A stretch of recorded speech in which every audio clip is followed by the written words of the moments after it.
You want to know how to get over your imposter syndrome? I am here to give you the final answer that you will ever need. And it's this really big secret that they've been trying to keep from us. They being the system of white supremacy and patriarchy. Are you ready for it?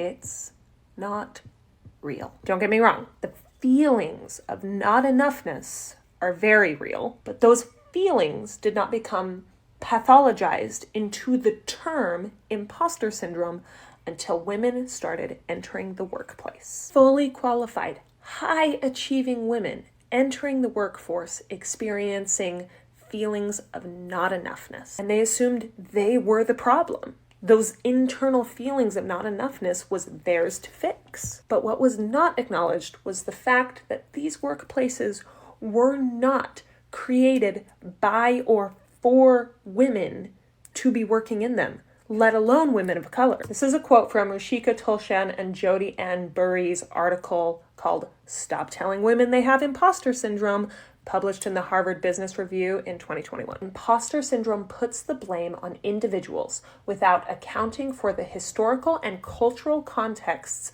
that are foundational to how it manifests in both women of color and white women.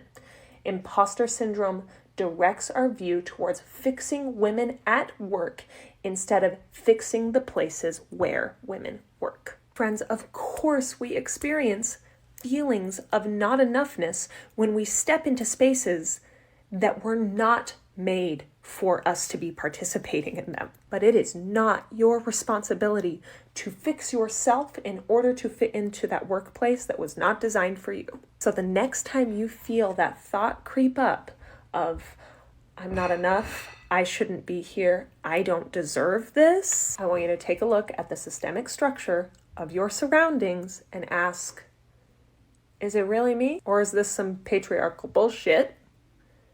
And then once you realize it's some patriarchal bullshit, go be your badass self and do what you do best. I just did a podcast interview on all of my internal struggles with all of these feelings and how they show up in the industry I work in with a wonderful colleague of mine named Matt Dell, who is hosting a podcast called Imposter Syndrome, all about this kind of work. Tune in. It will be worth your time and energy.